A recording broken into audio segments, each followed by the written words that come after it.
Amics i amigues del Torredembarra Actualitat, avui estem aquí al despatx d'alcaldia de Torredembarra per parlar amb el qui fa un any, just un any, és alcalde de Torredembarra, Vale Pino, i parlem d'aquest pas de l'Equador de mandat, que és doble pas d'Equador, perquè és Equador de mandat municipal, 2023-2027, i també el seu mandat, que són aquests 2 anys d'entremig del 24 i el 26.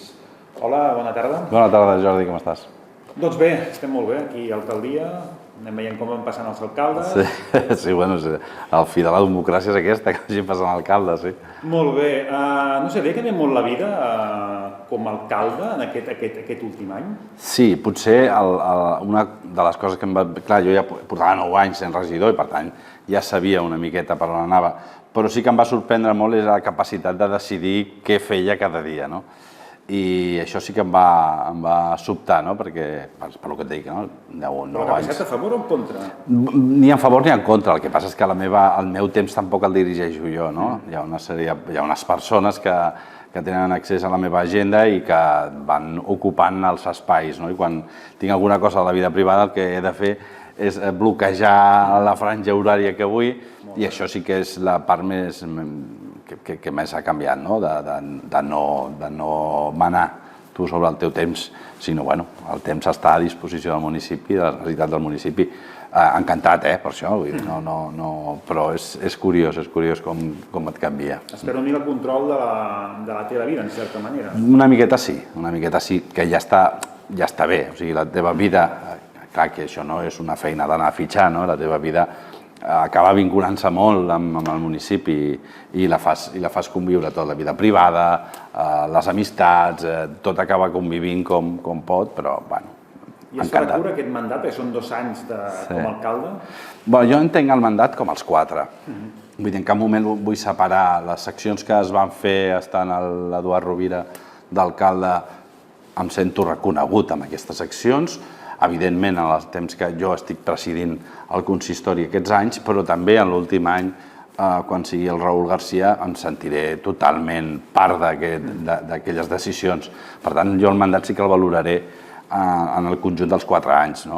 Qui està al front el que fa és que moltes decisions que es prenguin les prens tu, però sempre amb el consens, i qui està una mica al capdavant per la representativitat de la institució i de més, però entenc el mandat com a 4 anys. Dels exalcaldes se parla a vegades que són allò gerros xinesos. Aquest concepte el va treure que va ser president del govern espanyol, Felipe González. Eduard Rovira és un gerro xinès o no? No, ajuda molt. Sí, no.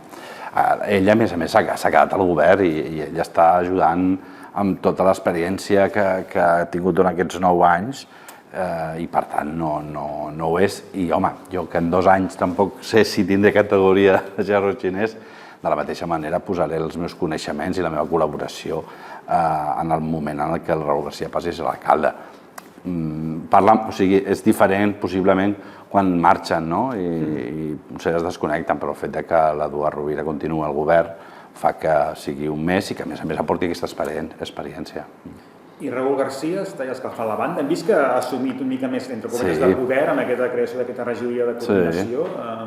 Està agafant ja més força per ser ja... Sí, ell la força ja la té. El que passa és que és cert que reforçar els serveis tècnics per modernitzar-los, per agilitzar-lo, per agilitzar tot el que té a veure i el pes que té això enteníem que tenia que ser per el primer tinent d'alcalde, doncs precisament per això, per aquest estret treball amb l'alcalde i en la presa de decisions més del dia a dia, i ara ho farà ell i quan ell sigui l'alcalde ho faré jo. Evidentment el Raül García ha d'anar posant-se en lloc perquè d'aquí un any farem el relleu i es prepararà per afrontar aquest nou repte per tots. El Raül García és una persona en qui confio i amb qui és un gran professional i estic convençut que ho farà molt bé i que d'alguna manera va veient com arriba el moment i més que es prepari perquè ell ja està molt vinculat a les decisions del govern, és que evidentment el temps va passant i jo també el dia que vam fer el pacte faltava un any per ser alcalde i va arribar, estem a les mateixes. Aquí la imatge que va deixar el Víctor Centelles, el nostre dibuixant, de la Raül García fent exercicis d'escalfament, quan Eduard Rovira passava el testimoni de l'alcaldia a Vale. Jo crec que l'important d'aquesta història, per dir-ho d'alguna manera, és la normalitat que les tres persones i els tres equips li estem donant a la qüestió. Vull dir, no hi ha més. Crec que ja va haver un traspàs molt normal, inclús bonic, per dir-ho d'alguna manera, on es reconeixia la figura i el treball de l'Eduard Rovira, i llavors entrava jo, i de la mateixa manera s'ha de produir en el futur. Crec que aquestes noves persones que vam entrar a fer política li estem donant un caire diferent a la història de la política torrenca, i en aquest cas, permetem-ho, però crec que és millor. A l'inici de mandat hi va haver diverses possibilitats de pacte, n'hi havia alguna que donava fins i tot Valepino, 4 anys d'alcaldia. En cap moment s'arrepenteix o fins i tot es sent encara més segur d'aquella decisió de compartir l'alcaldia? No, no m'arrepenteixo, no. Sempre, jo ho he parlat moltes vegades, però també ho he parlat a la presentació, per exemple, del teu llibre. Crec que l'acte de generositat que es va fer en aquell moment supera a moltíssimes realitats de molts municipis del voltant. Potser tots dos teníem la capacitat de governar 4 anys, jo no sé Esquerra quines converses tenien, jo sé quines converses tenia part del meu equip amb algunes candidatures i sé que la tenia, però allò no era el millor per Torredembarra. El millor per Torredembarra era donar un govern estable, que li donés estabilitat i molts impuls, i que a més comptéssim amb el número màxim de persones que poguessin sumar, i per això també la suma de Junts. I amb aquesta línia estem, i jo no m'arrepenteixo i estic molt satisfet i molt content d'aquella decisió i de com estan funcionant les coses. En algun moment d'alguna entrevista a la campanya o a la precampanya tu mateix em preguntaves sobre el número dels 9 regidors.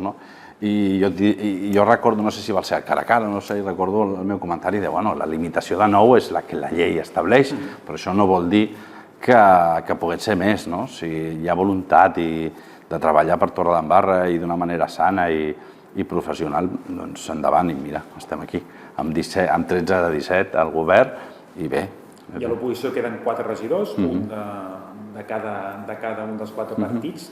Hi ha hagut, en els plens últims, tensió amb algun d'aquests regidors, sobretot potser primer amb el Toni Sacristán de la CUP i ara més darrerament amb Javier Ramírez de Vox. Bueno, Javier Ramírez, les tensions ja són més normals.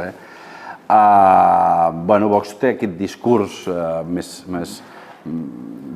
que s'enfronta més, és cert que té aquest enfrontament massa personal amb l'Eduard Rovira i jo no he de jutjar la política que ells facin, crec que la política hem de venir a construir i ja està. I passarà el temps, i ja li vaig dir alguna vegada al Javier, que passarà el temps i al final, ostres, una proposta d'un parc infantil, una millora d'un carrer, alguna cosa, no podem construir des de la negativitat i des de la no aportació a idees, a projectes, però cadascú fa la política que vol. I amb el Toni Sacristán, jo personalment, jo crec que veiem la política de diferent manera i no té més. Jo tinc una forma de dirigir el ple que potser a ell no li agrada, però, en fi, és la meva forma de dirigir el ple, no té més. I per la resta, quan ha volgut que estem... perquè hi ha molts punts de coincidència, no seré jo qui no es posi a treballar si estem d'acord en els punts que puguem estar. No tinc cap problema per fer-ho, evidentment. Les tensions han sigut més de si un tall d'intervenció, de formes de dirigir el ple que, evidentment, si no li sembla bé, també parlo d'un regidor que, en comptes de proposar-se ell com a candidat, es va proposar la número 2 d'una altra llista. Vull dir que també tot plegat és una mica estrany, però, en fi, també màxim respecte i endavant, que cadascú faci el que vulgui. Molt bé. A part d'alcalde, és regidor de platges, i aquest any Costes de l'Estat no prendrà sobre de la platja de Torredembarra. Bueno, jo em resisteixo, perquè, clar, no és que les extraccions de sorra en els anys anteriors estigués gaire planificada, perquè al final aquestes extraccions sempre es fan per un decret d'emergència, d'urgència, i per tant si tu diguessis no hi ha planificació, segur que en algun moment dels anys anteriors no estava planificat, no? I després van dir, ai, emergència. És una cosa que té bastant enfadat perquè jo vaig intentar posar una mica d'ordre quan vaig entrar d'alcalde i no m'he sortit de poner una planificació, de fer un estudi batimètric, de mirar com està la zona humida de l'Espigó, que és la part que li correspon al port, etcètera, que accions que ens portessin fora d'aquest decret o d'aquesta justificació d'emergència, que al final el que feia és que tinguéssim en temporada de platja màquines passant per la platja, per els nostres carrers, i a més fent unes destrosses que en aquest cas, les de l'any passat, encara a dia d'avui ens afecten. Vaig demanar un informe a l'enginyer, vaig fer també que sortís el dron, que agafés imatges i veure les conseqüències de les diferents acumulacions d'aigua que hem tingut durant tot l'any, i va ser un desastre, aquella extracció va ser un desastre.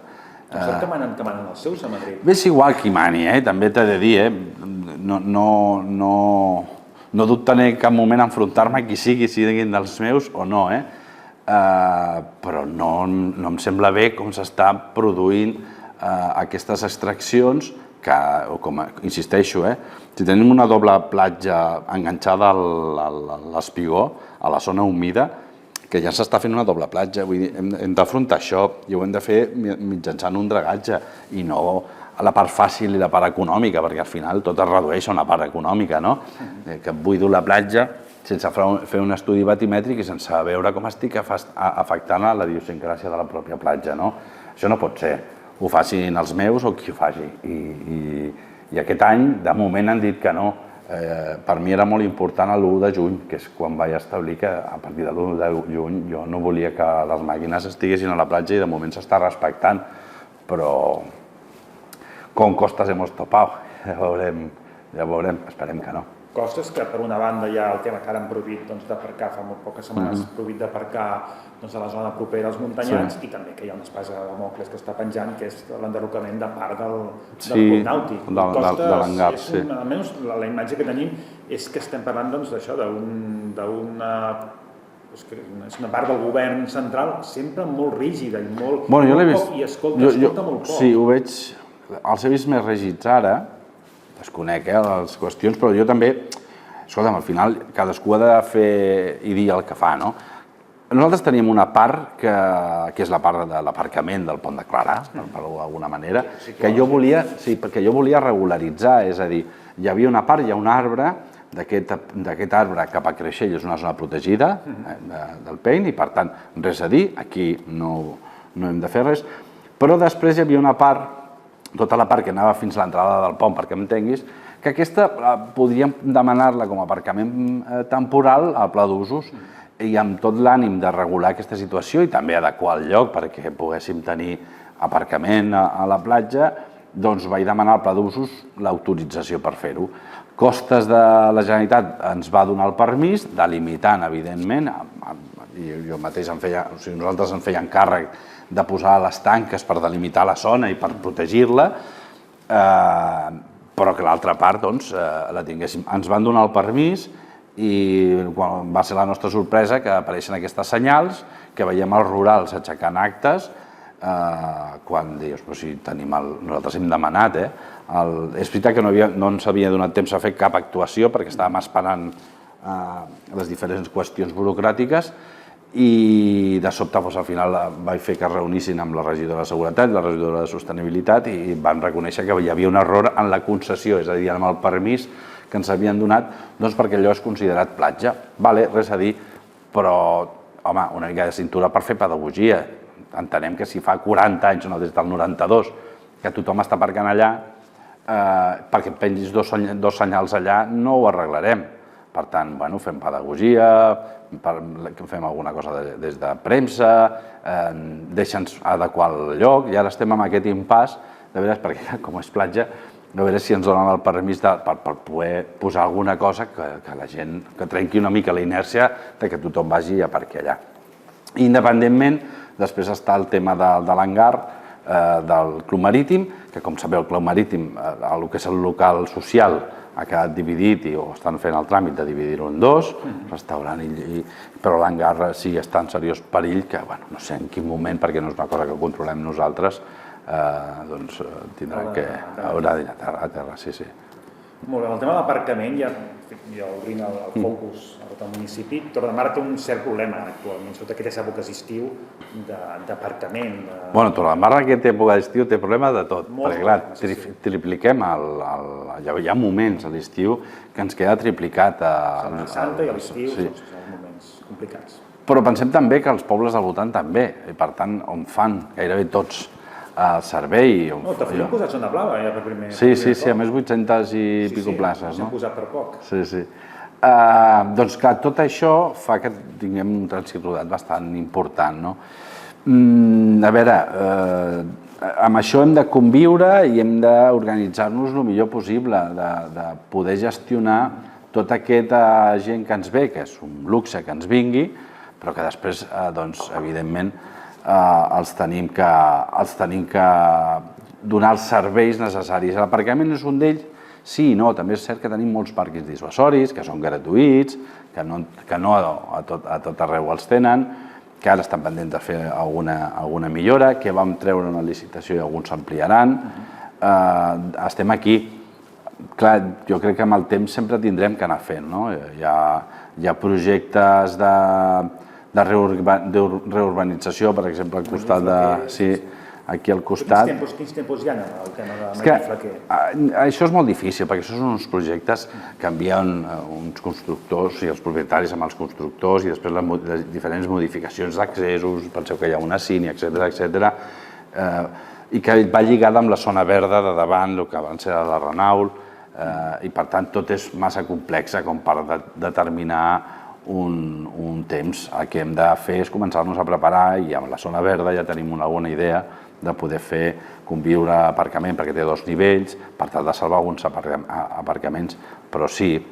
Ara, tenim problemes d'aparcament? Home, no ho sé, jo no ho veig tan així perquè també anem alliberant tota aquesta transformació que estem fent del Pere Badia, de la Nacional 340, de Plaça Catalunya, de carrer Girona, de carrer Lleida. Clar, al final el que estem fent és guanyant espai per les persones en detriment dels vehicles i del trànsit rodat, que al final el que ha de fer és conviure una miqueta a les afores. Arribo i aparco, vaig a l'aparcament i vaig als punts on volia anar, que és el que passa arreu. El que passa és que aquí encara tenim això d'anar al cotxe. Anar a buscar el pa. Jo primer, vull dir, no és una cosa que és cert que ens costa una mica de canviar aquest hàbit i de veure que per accedir... També passa quan es va fer el carrer Antoni Roig al principi, que deien que allò seria... Perquè, clar, allà, quanta gent aparcava el cotxe pel Solsona per anar a comprar el diari, no? Per tant, és l'evolució també de l'urbanisme i de les... I com volem entendre els nostres carrers. Penseu que nosaltres cada vegada que fem una obra estem incorporant arbrat, estem incorporant voreres dimensionades a la realitat d'avui dia i això al final el que fa és que d'alguna manera es perd l'espai, no? Però clar, si sacrifiquem 5 places d'aparcament per poder tenir arbres i per poder tenir voreres adequades per cadira de rodes, per cotxets, per el que sigui, doncs evidentment no hi ha qüestió, no? Doncs sacrifiquem aquestes parades, aquestes places que possiblement hagin a dalt, no? En recordeu-vos quan es va plantejar el projecte del parc de Fèdica Montseny, que era un aparcament. Sí, un aparcament, tot ell s'omplia de cotxes i era, ens quedem sense... Bueno, doncs tindrem que anar als cotxes al voltant, però tenim un dels parcs més bonics de la Torre, no? Clar, és el que toca. Tenim una data que ens ha arribat de la Generalitat, que és l'entrada en funcionament del nou CAP, del nou centre de ciència primària, l'any gener del 2029, que ja és més tard del que es preveia, i comptant com va l'administració, jo aquí no em jugaria almenys un peso a que el 2030, abans del 2030 no el veiem inaugurat, el nou CAP. S'està dilatant molt, sí que les obres hem vist com van avançant. Van avançant el nostre, la rotonda va agafant forma ja, però clar, tardarem a tindre un CAP nou i el CAP actual té les limitacions que té. Sí i no, i t'explico. Primer, És cert. El que veiem, i una de les insistències que li feia a la delegada del govern quan va venir és ens heu demanat... La fulla, la tenim, la delegada del govern. No, aquesta és la subdelegada, sí. Aquí va venir la Lucía, que és la... Sí, de la Canonja. I subdelegada del Tafalla. Costes sí que s'ha una mica més ja de la... Tot va bé, tot va bé. La qüestió és que li vaig explicar, escolta'm, ens heu posat unes condicions, es va posar des de la Generalitat, els accessos, l'obra ja està començada. La permuta en una zona verda que ha d'anar a un lateral, ja estava a urbanisme. El desallotjament de l'activitat que hi havia, ja està fora. Nosaltres estem complint des de Torredembarra, però no veiem evolució en la part que li toca a la Generalitat. I a partir d'aquí, suposo que ella va provocar que es produís la reunió aquesta on va venir, sincerament, moltíssima gent de tots els àmbits que actuaven amb aquesta enginyeria que va guanyar el concurs d'idees del disseny al CAP. Que, clar, és cert que tu estàs a 2025 i t'estan dient ja el CAP ja estarà al 2029. Per mi, que porto 15 anys parlant del CAP, és que tingui una data posada, que tingui un pressupost, que tingui un catàleg de serveis, és molt. Perquè és que portem molts anys parlant. I llavors parlàvem del CAR, no sé si te'n recordes, que era un centre d'assistència ràdio... M'he d'aprendre aquesta paraula, perquè sempre la vull explicar. Sí, radiologia i no sé què. I que llavors es parlava d'anar a la malla 13, ho va impulsar, o va intentar impulsar l'alcalde Massaguer, i allò al final va ser un desastre, no sé com va quedar, però no va quedar, no? I llavors ja està, no? Com si la necessitat no estigués, no? Després que si barracons i tota la història que hem tingut amb el CAP. Home, doncs que tinguem el que et deia, no? Que tinguem tot. Pressupost, compromís, projecte i catàleg de serveis és molt. Per tant, sí que espero que millor tenim sort i l'execució de l'obra és menys, no sé, perquè 2 anys, home, sembla una obra molt interessant, 2 anys, Però n'hi ha la piscina coberta com és el projecte. Sí, també. Que aquella depèn més de l'Ajuntament. Ja, aquella depèn més de la Generalitat i crec que els mòduls els tenen més controlats. Però sí, tot pot passar com la piscina. La piscina és una infraestructura maleïda, sembla, la piscina, perquè a més nosaltres vam fer uns reportatges al Torredembarra, els usuaris contents amb com està quedant la piscina, o sigui, la funcionalitat no ho estan. Està quedant molt maca, molta fusta, però no cobreix les seves necessitats. Jo crec que aquesta valoració s'ha de fer amb la piscina, o sigui, podem practicar a la piscina. Tenim en compte el tema de les competicions, aquesta piscina no es va contemplar per a aquestes competicions, va ser una decisió de qui va ser i aquí no entrarem, però valorar la piscina quan no està, esperem. Però sí que és cert que té molts problemes. Possiblement és el problema d'un projecte que no és l'original, que a més, perquè aquell es desmarxava moltíssim, que es va inaugurar però no, que moltes de les qüestions que tenia no estaven en normativa. Que fent coses rares, estranyes, perquè inaugurar una piscina descoberta l'any 2011 ja és estrany. I ja va néixer malament.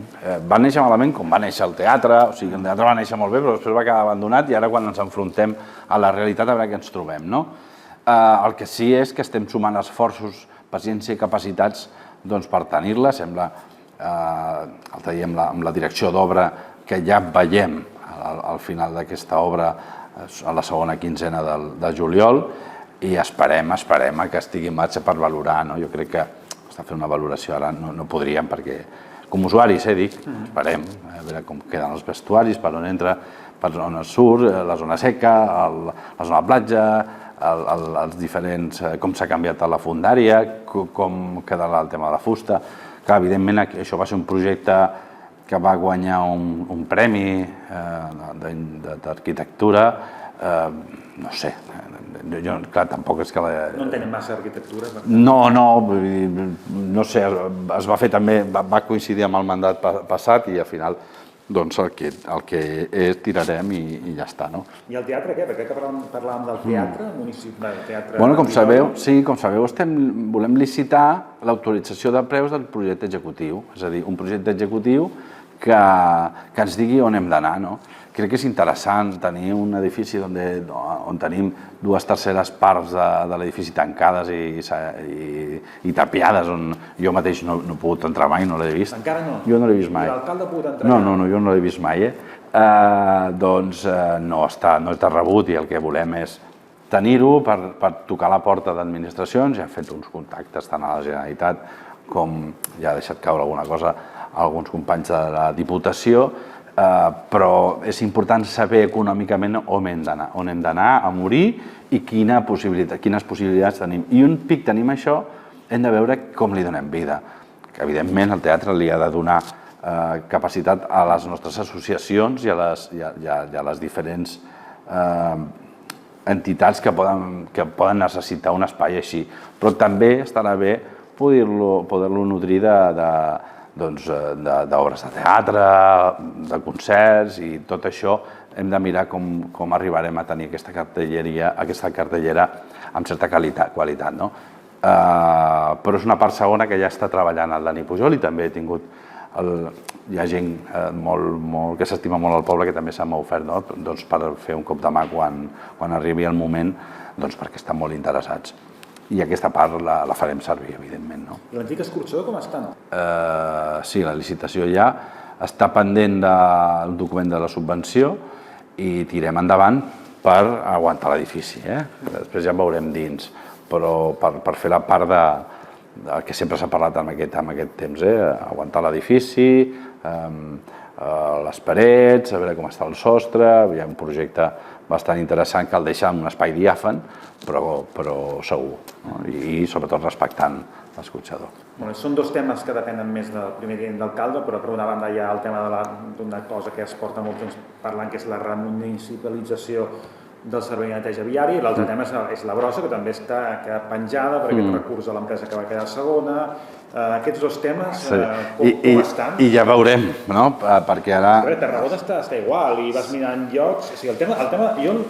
El tema de la brossa crec que és un problema global de com se fa a tot arreu. I si la diferència són poques, la diferència de la puntuació a l'hora d'adjudicar és poca, ja tenen recurs assegurat. Per tant, hem de veure on ens porta aquesta retracció de les accions que van fer i tornar a valorar i quines conseqüències pot tenir si canvia la cosa. I per tant està en el seu procés legal, que espero que el més aviat possible es pugui resoldre i tirar. Però estem dins dels temps normals amb aquestes qüestions que sempre acaben tan justes. A mi què em va passar amb el contracte de neteja viària quan ho portava des de via pública en el mandat 2015-2019, que recordar que també es van posar es van fer algunes al·legacions i també no sé si va sortir una, no me'n recordo, però sé que va passar una cosa semblant i sempre passa igual.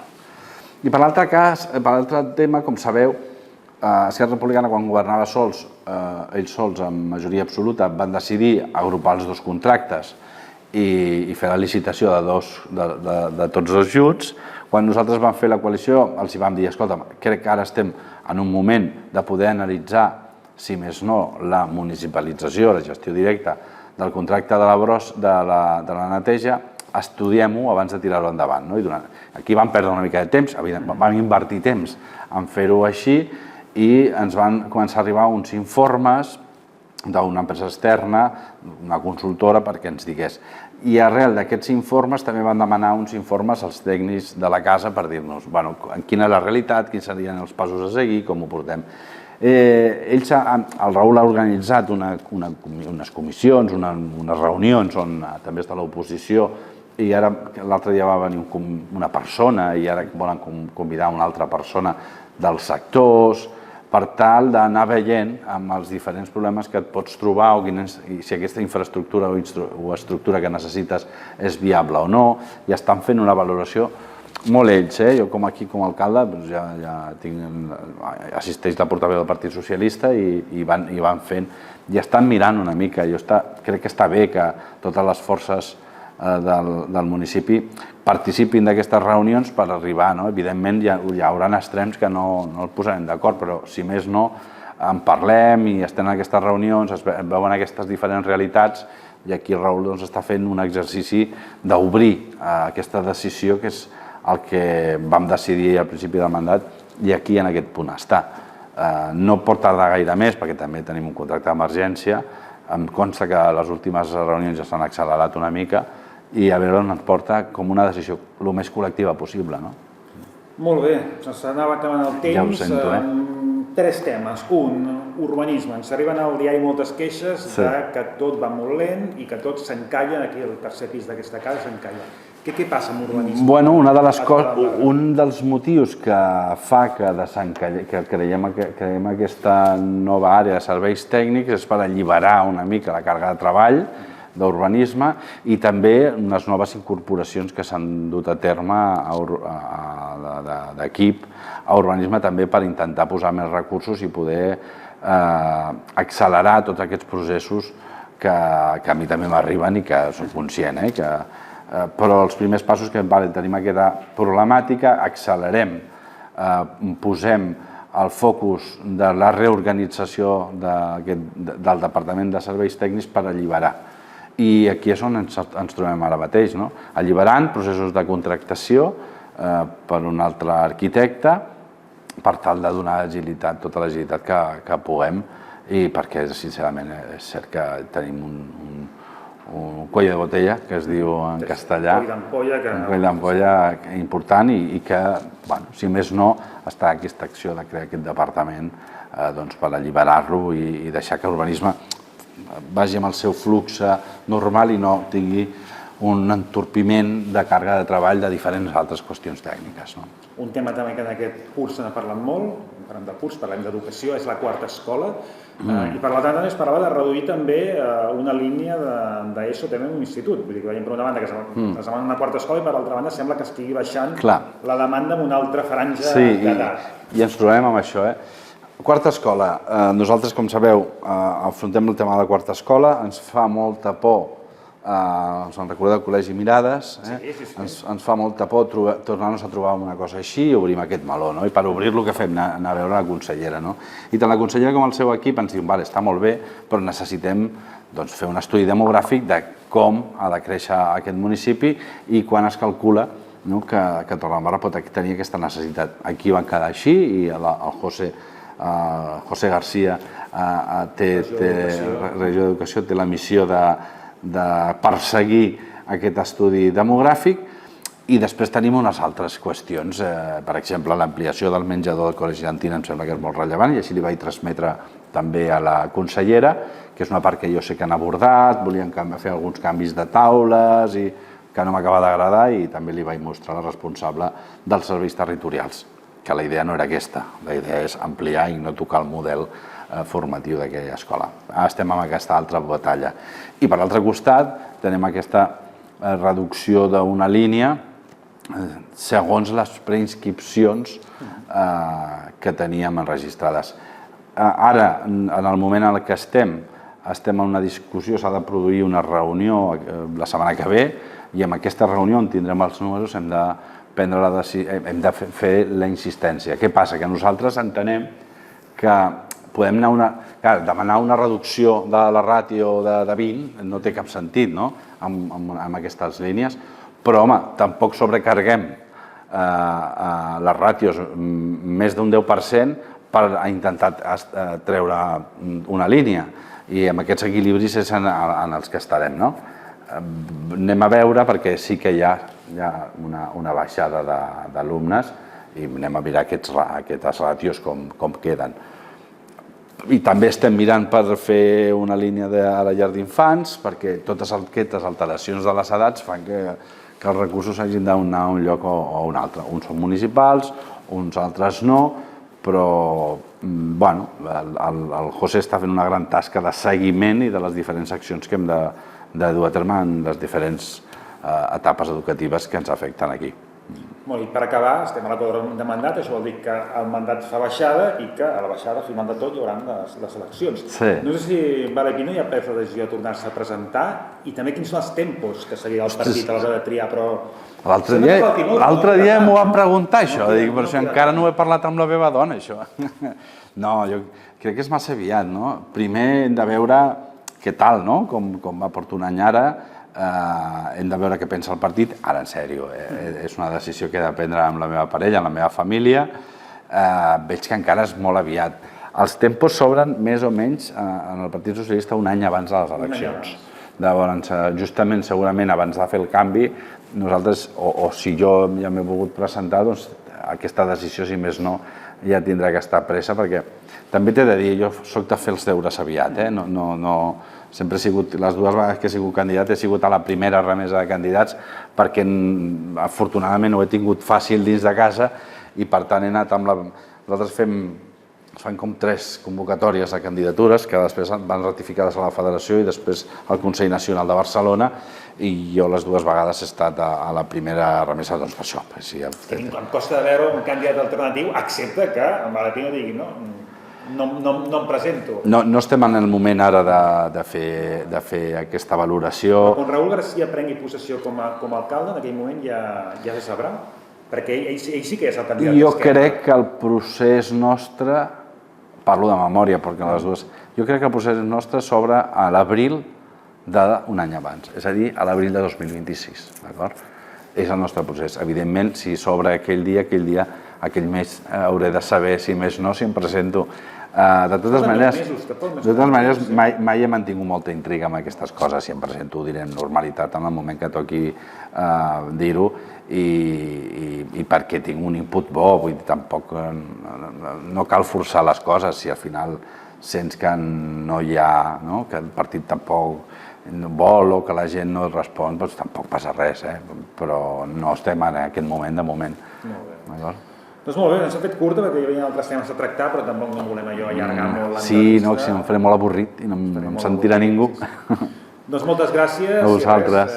Seguirem aquest any de mandat, seguirem què passa dintre del PSC, qui és el nou candidat i també com arribem a les eleccions. Molt bé. En el cas que hi hagi, i el que podem anunciar és que farem un cara a cara entre les 2 forces més votades. Un el sabem, Raül García, que serà un dels que hi haurà, i l'altre no sé si serà Valepino o serà una altra persona. Deixem passar el temps, que és molt aviat encara. Doncs moltes gràcies. Gràcies a vosaltres. I fins una altra.